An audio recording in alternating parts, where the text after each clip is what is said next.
नमस्कार दोस्तों, आज बात करते हैं महाराष्ट्र पुण्य पोल सर्वे 2024 की। महाराष्ट्र में आज चुनाव हुए तो किसकी सरकार बनेगी? क्या महाराष्ट्र में कुछ बड़ा उलटफेर होगा? वहीं महाराष्ट्र में साल 2024 में विधानसभा चुनाव होंगे। वहीं महाराष्ट्र की जनता का क्या मूड है? इस पे जी न्यूज मैट्राइज ने पुण्य पोल किया है। वहीं राज्य में बीजेपी और शिवसेना शिंदे गुट की सरकार है। वहीं शिवसेना में हुए बंटवारे के बारे में महाराष्ट्र की जनता क्या सोचती है? क्या महाविकास अघाड़ी तीनों पार्टियां मिलने से बीजेपी सत्ता से 2024 में विदाई लेगी, या फिर सत्ता प्राप्त कर बीजेपी शिंदे गुट फिर से महाराष्ट्र में सरकार बनाएगी? वहीं महाराष्ट्र में कुल 288 विधानसभा की सीटें आती है, जिसमें बहुमत के लिए 145 सीटें चाहिए। वहीं वर्तमान में महाराष्ट्र विधानसभा की बात करें तो 288 सीटों में से एनडीए यानी बीजेपी शिंदे गुट के पास 162 सीटें हैं।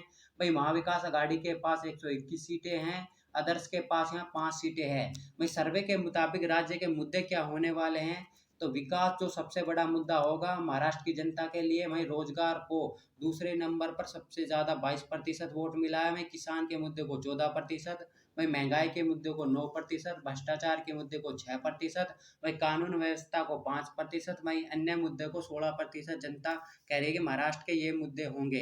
वहीं इस सर्वे में जो अगला सवाल पूछा गया है कि शिवसेना में बंटवारे का जिम्मेदार किसे मानते हैं आप, तो उद्धव ठाकरे को 42%, एकनाथ शिंदे को 23%। वहीं उद्धव और एकनाथ शिंदे दोनों को कहने वालों लोगों की जो राय है वे 30% है। वहीं इस पर कोई राय नहीं देने वालों की राय 5% है। वहीं अगला सवाल पूछा गया कि मौजूदा राज्य सरकार का कामकाज आपको कैसा लगा? बहुत बेहतर कहने वाले लोगों की जो राय है वो 47% है। वहीं संतोषजनक कहने वालों की जो राय है 30% है। वहीं बेहद खराब कहने वालों की जो राय है वह 19% है। वहीं कोई राय न देने वालों की जो राय है वह 4% है। वहीं इस पर जो एक सवाल पूछा गया राज्य का काम का तो आपको कैसा लगा, इस पर सवाल पूछ लिया गया। वहीं मोदी का कामकाज आपको कैसा लगा, तो महाराष्ट्र की जनता से ये सवाल किया गया तो आपको प्रधानमंत्री का कामकाज कैसा लगता है? वही बहुत बेहतर कहने वालों की जो राय है वह 63% है।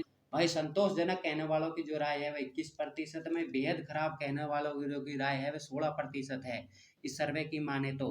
वही सर्वे में जो अगला सवाल पूछा गया कि मुख्यमंत्री के तौर पर एकनाथ शिंदे का आपको कामकाज कैसा लगा?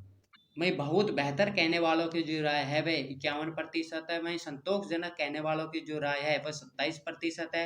वहीं बेहद खराब कहने वालों की जो राय है वह 17% है। वहीं कोई राय न देने वालों की जो राय है वो 5% है। वहीं सर्वे में जो अगला सवाल पूछा गया कि मुख्यमंत्री के तौर पर आपकी पहली पसंद कौन है?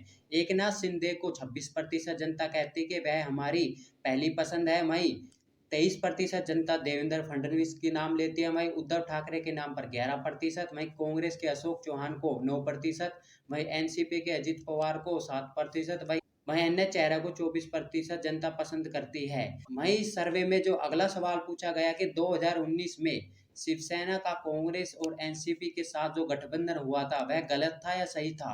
वहीं गलत कहने वालों की जो राय है वह 57% है। वहीं कुछ हद तक सही कहने वालों की जो राय है वो 21% है। वहीं सही कहने वालों की राय 16% है। वहीं कोई राय न देने वालों की राय 6% है। वहीं सर्वे में जो अगला सवाल पूछा गया है कि वहीं महाराष्ट्र में किस जाति का वोट शेयर किस पार्टी को मिल रहा है, तो महाराष्ट्र में जब ये सवाल पूछा गया तो मराठा जो वोट है वो बीजेपी प्लस शिंदे के पक्ष में 52% ज्यादा दिख रहा है। वहीं कांग्रेस के पक्ष में 42%, में अदर्स को 6% वोट शेयर मिलता दिख रहा है।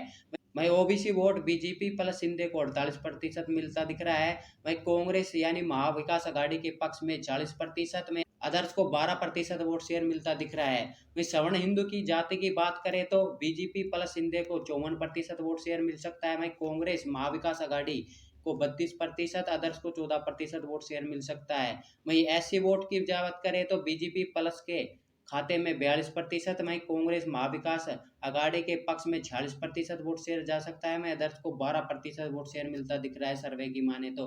वहीं एसटी वोट किसके पक्ष में जाता दिख रहा है? बीजेपी के पक्ष में 41%, वहीं कांग्रेस के पक्ष में 47% वोट शेयर जा सकता है। वहीं अदर्स को यहाँ 12% वोट शेयर मिलता दिख रहा है। अब हम आपको सीटें के बारे में बताना चाहते हैं कि किसके पक्ष में कितनी सीटें जाती दिख रही है महाराष्ट्र में आज चुनाव हुए तो। वहीं महाराष्ट्र में सीटों की बात करें तो 288 सीटों में से बीजेपी प्लस शिंदे गुट को गठबंधन के साथ 165 से 185 सीटें मिलते दिख रही है। यानी बीजेपी गठबंधन को आराम से बहुमत प्राप्त होता दिख रहा है। वहीं कांग्रेस गठबंधन यानी महाविकास अघाड़ी के पक्ष में 88 से 108 सीटें जाती दिख रही है। वहीं राज ठाकरे एमएनएस पार्टी के पक्ष में 2 से 5 सीटें जा सकती है। वहीं अदर्स को 12 से 22 सीटें मिलती दिख रही है। वहीं इसको सीटों को वोट शेयर में कन्वर्ट करें तो किसके पक्ष में कितना वोट शेयर जाता दिख रहा है। वहीं बीजेपी प्लस शिवसेना शिंदे गुट के पक्ष की बात करें तो 46% वोट शेयर जा सकता है। वहीं महाविकास आघाड़ी के पक्ष की बात करें जिसमें कांग्रेस, एनसीपी व शिवसेना उद्धव गुट की बात करें तो उसके पक्ष में 35% वोट शेयर जाता दिख रहा है। जबकि एमएनएस पार्टी को 3% वोट शेयर मिल सकता है। वहीं अदर्स को 16% वोट शेयर मिलता दिख रहा है। महाराष्ट्र में आज चुनाव होते हैं तो शिंदे गुट प्लस बीजेपी महाराष्ट्र में फिर से एक बार सरकार बनाते दिख रहे हैं और महाविकास आघाड़ी फिर से विपक्ष में बैठने की तैयारी करते हुए दिख रहे हैं। आपको क्या लगता है कि 2024 में महाराष्ट्र में जब चुनाव हो गए तो महाविकास आघाड़ी बीजेपी शिंदे गुट को हराकर सत्ता में फिर वापसी करेगी और बीजेपी का सुपड़ा साफ कर देगी? तो कमेंट में लिखना ना भूले। जय हिंद, जय भारत, वंदे मातरम।